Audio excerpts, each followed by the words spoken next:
For World Mental Health Day 2025, we look beyond the surface conversations about depression and anxiety to a growing hidden crisis, burnout.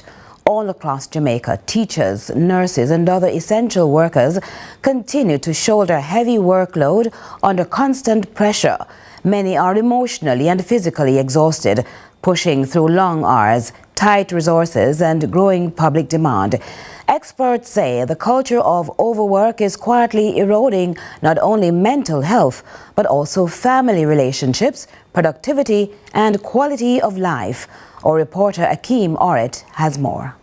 Across hospitals, schools and public offices in Jamaica, many of the country's most essential workers are reaching breaking point, not from physical illness, but from burnout. And Associate Clinical Psychologist Sonia Winter says there is widespread burnout among these groups. I have no doubt that many teachers and nurses are experiencing burnout because we know how understaffed both of those professions are. We know how their workload has changed since the pandemic.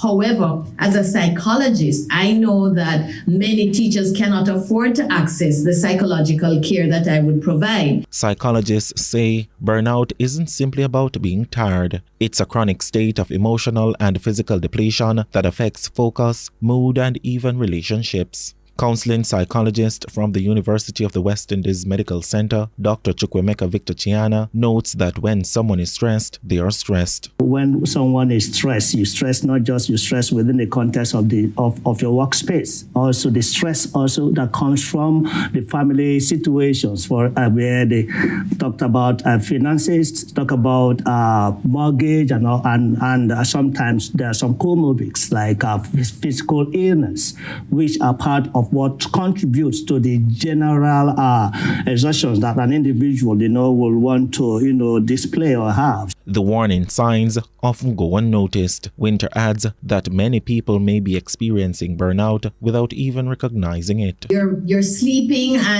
but when you wake up, you don't feel rested. You're just as exhausted and weary after a prolonged period of sleeping in the night.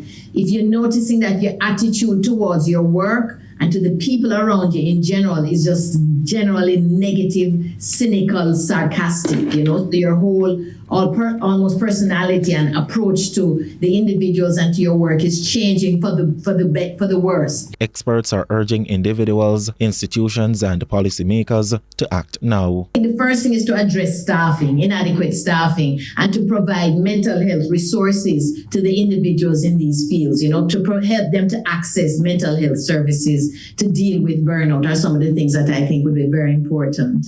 As Jamaica marks World Mental Health Day, experts warn addressing burnout is not just about mental health. It's about protecting the people who keep the nation running. Reporting for CVM News, I am Akeem Oret.